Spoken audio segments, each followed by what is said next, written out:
Hello everyone, स्वागत है आप सभी का हमारे यूट्यूब चैनल में। आज की इस वीडियो में जो है इनकम टैक्स के बारे में डिस्कस करने वाले हैं। जी हाँ, इनकम टैक्स। इस वीडियो में इनकम टैक्स से रिलेटेड अगर वीडियो ज़रा सा भी यूज़फुल अगर इन्फॉर्मेटिव लगे तो वीडियोस को लाइक और कमेंट ज़रूर कीजिएगा। ये वीडियो इनकम टैक्स से रिलेटेड है। जैसे आप कहीं पे वर्क कर रहे हैं और आपको बोल दिया गया बाय डिफ़ॉल्ट एक्सेल में एंट्री करके दीजिए हमको, तो ये वीडियो आपके लिए बहुत ही यूज़फुल है। सपोज़ दैट हम किसी इनकम टैक्स ऐसे ऑफिस में काम कर रहे हैं, इनकम टैक्स ऑफिस में काम कर रहे हैं और हमको बोल दिया गया जितने भी क्लाइंट्स हैं जिनका भी टैक्स फाइल रिटर्न किया गया है उनका डाटा एंट्री हमको एक्सेल में करके दीजिए और कितने टैक्स अमाउंट पे जो है कितने अमाउंट पे उनका टैक्स लगने वाला है, ये सारी चीज़ों को हमको निकाल के दिखाइए। तो ये वीडियोज़ बहुत ही यूज़फुल है अगर आप किसी इनकम टैक्स में काम कर रहे हैं तो आइए वीडियोस को स्टार्ट करते हैं। सबसे पहले मैंने यहाँ पे आप देख सकते हैं हेडिंग में मैंने पहले ही Excel work for income tax डाल दिया है। जैसे मेन टॉपिक आपका जो है इसमें क्लाइंट नेम है, जेंडर है, एज है, उसके बाद में दिया है एक्सपेंस, उसके बाद में टैक्सेबल अमाउंट दिया है, टैक्स रेट दिया है, उसके बाद दिया हुआ है टैक्स अमाउंट, मतलब आपको कितने रुपए पे कितना टैक्स देना पड़ेगा। इन चीज़ों का डिटेलिंग हम जो है यहाँ पे करने वाले हैं।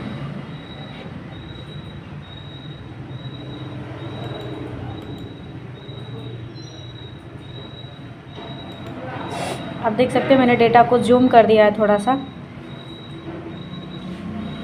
क्लाइंट नेम ये होता है कि जो भी अपना टैक्स फाइल करवाने जा रहा है उसका नाम क्या है, जेंडर क्या है, एज क्या है।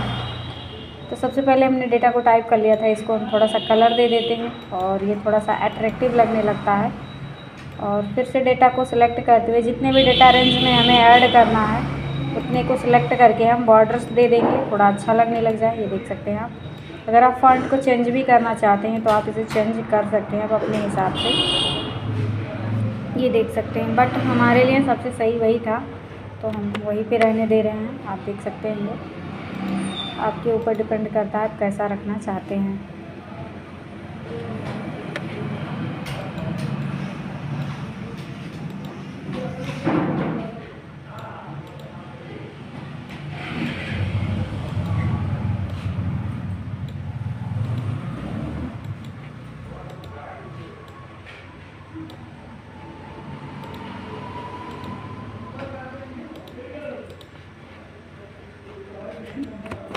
हम ऐसे ही रहने दे रहे हैं जैसे था ये।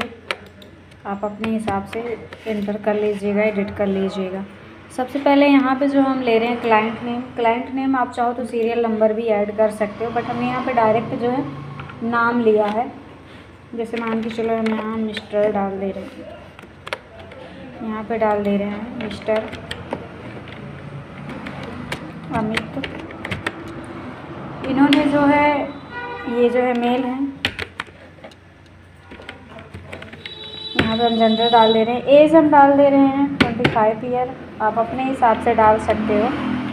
अब यहाँ पे मेन टॉपिक हमारा आता है अर्निंग एनुअल। मेन टॉपिक हमारा इनकम टैक्स में यही होता है कि एनुअल अर्निंग क्या होता है कि जैसे मान लो कि हम एक साल में जितना कमा रहे हैं जो भी है 10 लाख, 20 लाख, 15 लाख, 5 लाख, 6 लाख जो भी आप कमा रहे हैं उसमें से आप जो बचाते हैं उस पे जो है टैक्स देना पड़ता है, ना कि आप जितना कमाते हैं उस पे देना पड़ता है। जैसे मैंने बताया कि अगर आप साल में 10 लाख कमा रहे हैं तो 10 लाख पे आपको टैक्स नहीं देना है। आप जितना बचत कर रहे हैं, मान के चलो आपने 10 लाख कमाया जिसमें से आपने 5 लाख खर्च कर दिया घर में या किसी शॉपिंग में या फिर अन्य चीज़ों में, आपने 5 लाख खर्च कर दिया, आपके पास बचा कितना अमाउंट 5 लाख बचा, तो आपको 5 लाख पे टैक्स देना है, ना कि आप जितना एक साल में कमा रहे हैं।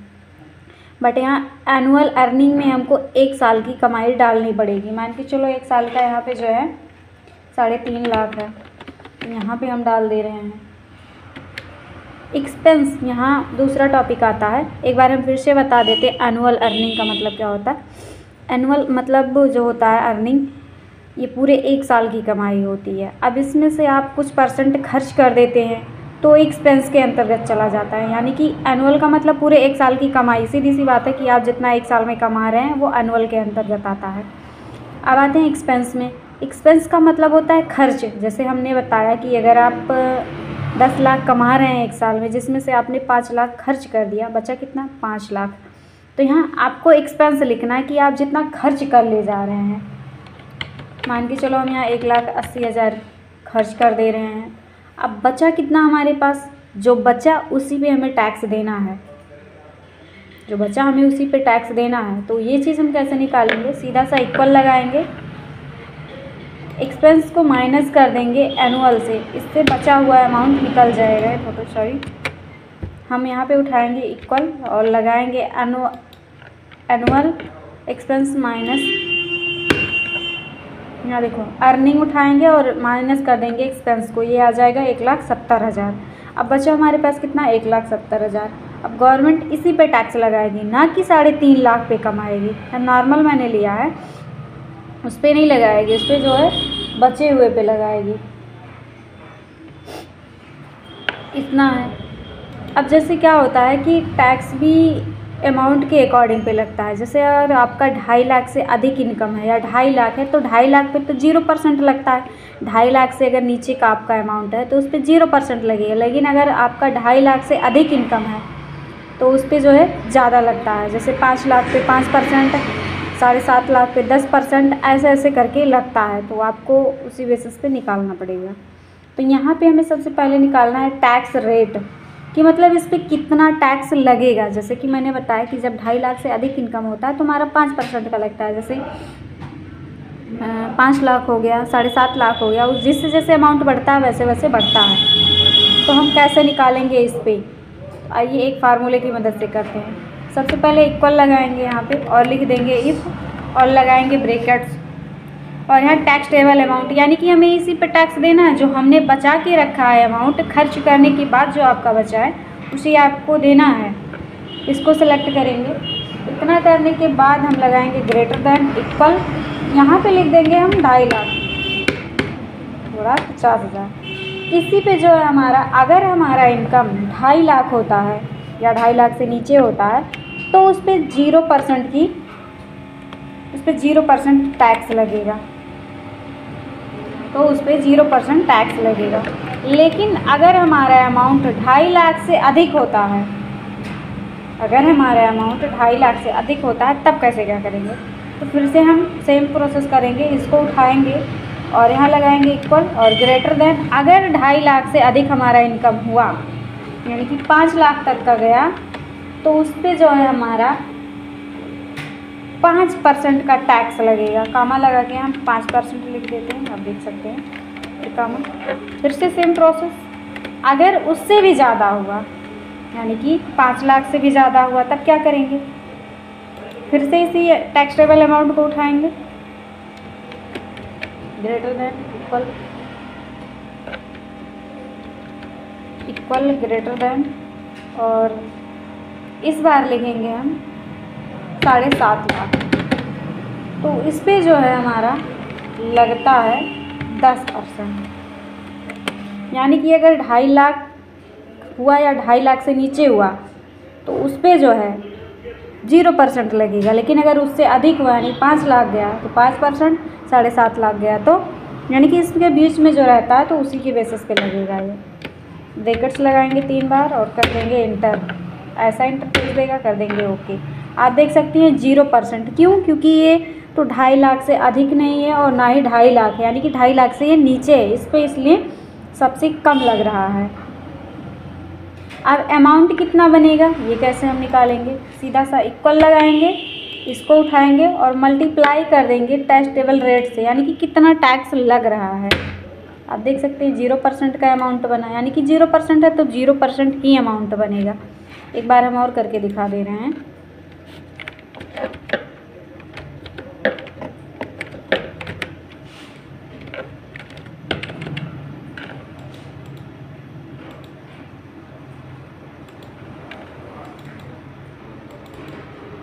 यहाँ डाल दे रहे हैं हम, उसके बाद में यहाँ हम डाल दे रहे हैं 5 लाख, यहाँ पे हम डाल दे रहे हैं 2.5 लाख, और ये हम यहाँ पे जैसे ही डबल टैप कर देंगे ये निकल जाएगा। और यहाँ पे एक बार हम फिर से फार्मूला लगा के बता दे रहे हैं। इक्वल इफ़ रहेगा, ब्रैकेट रहेगा, हमें ये टैक्सेबल अमाउंट उठाना है और करना है ग्रेटर देन लगाना है, इक्वल, यहाँ 2.5 लाख लिखना है, फिर कॉमा लगाना है 0%, कॉमा इफ ब्रैकेट, इसको उठाना है ग्रेटर देन। थोड़ा सा यहाँ पे चेंजिंग आपको नज़र आएगा, आप देख सकते हैं थोड़ा सा ग्रेटर देन और लेस देन का डिफरेंस किया गया है। उसके बाद में यहाँ रहेगा फिर से कॉमा, इस बार 5% का। उसके बाद में हम फिर से इफ लगाएंगे, ब्रैकेट्स लगाएंगे, इसको उठाएंगे,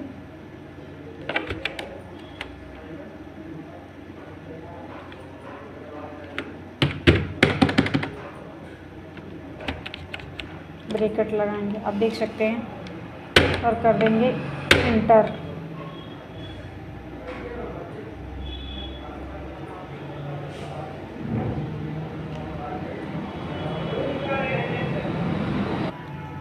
यहाँ आप देख सकते हैं ये पूरा फार्मूला है, मैंने टाइप कर दिया। अब जैसे इंटर करेंगे आप देख सकते हैं कि ये अभी जो है 2.5 लाख ही है। अगर मैं कम ज़्यादा करूँ इसमें, जैसे अगर मैं यहाँ पे 2 लाख कर दूँ, इसका जो है एक्सपेंस में घटाऊँ, तो आप देख सकते हैं इसमें चेंजिंग आएगा, क्योंकि बचा कितना, 3 लाख बचा। अभी कितना गया, मतलब 2.5 लाख के नीचे जो था 2.5 लाख तक था उस पर तो 0% लग रहा था, लेकिन अगर 5 लाख तक गया तो उस पर 5% का लगेगा, और अगर 5 लाख से ज़्यादा गया तो उस पर 10% का लगेगा, मतलब इसी बेसिस पे लगेगा। अब हमें टैक्स अमाउंट निकालना है, तो इक्वल लगाएंगे, इसको उठाएंगे और मल्टीप्लाई कर देंगे इसका, और ये निकल के आ जाएगा 15,000। आई होप वीडियो समझ में आया होगा।